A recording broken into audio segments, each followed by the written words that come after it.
Ето, отварям го пред вас. Не съм...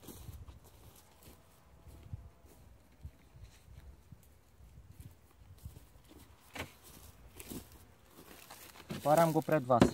Не съм го отварял от зимата. Ще ги зазимих. Да им как сме се справили. И пак е с магазин. Една мъртва пчела. Не е пчела, а буса.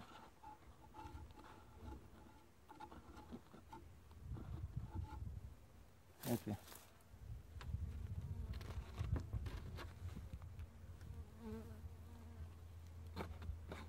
Това състояние е много зле. Тази таванка. Защото тук е с фазер. Той се чупи. Много е неудобно.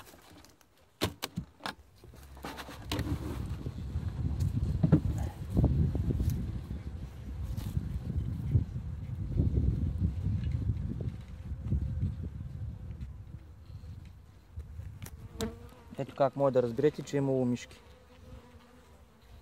Няма миши предпазители.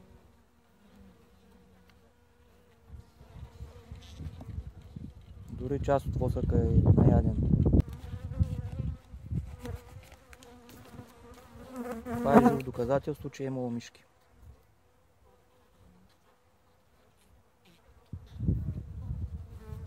Ето ги. Живи, здрави и спокойни.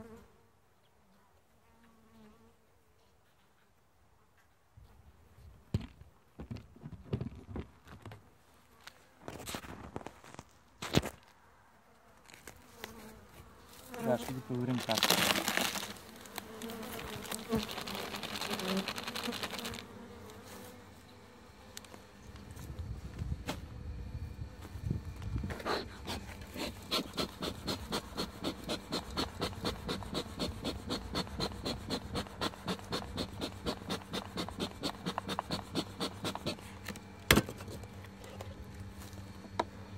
И моля ви хора, абонирайте се за канала ми.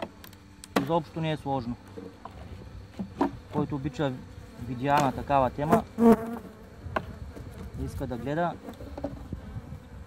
ето, самостройка.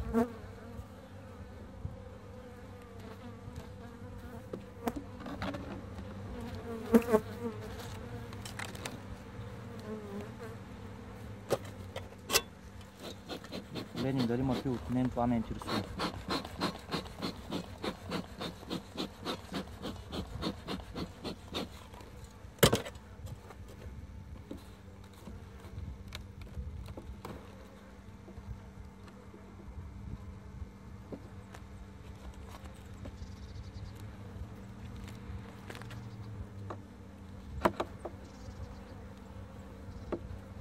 Яко прополис.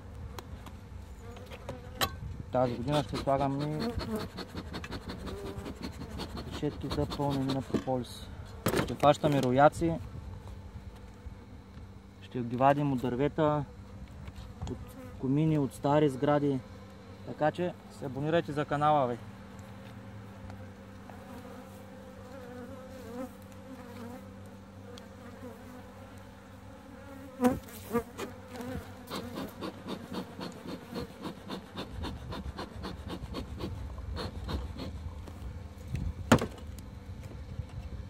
Не се вижда пило.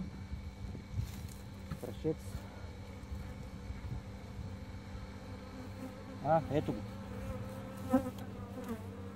Как пчелите го крият. Ето. Дори едната пчеличка има прашец по кръченцата.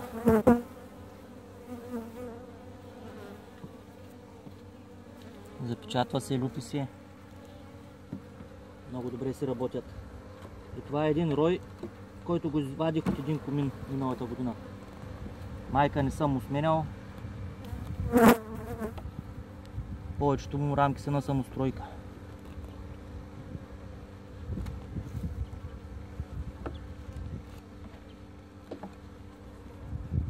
Малко ще ми разпечатаме меда.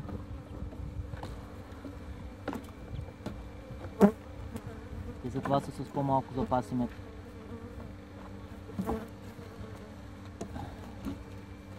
А ето какво е направила мишката. Как е взела восък. Това е восъчна основа от миналата година.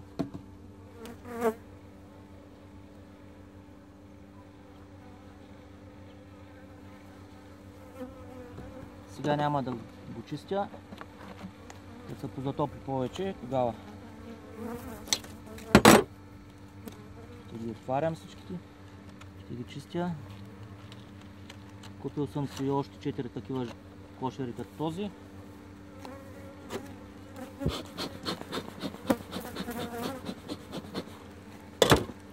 И ще ги сменям. Парите.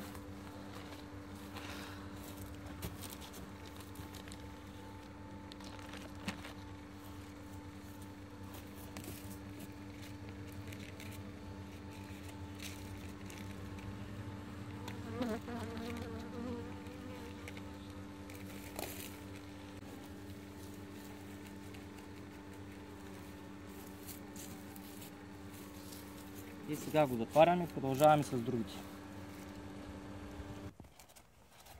Ето сега ще отворя другия.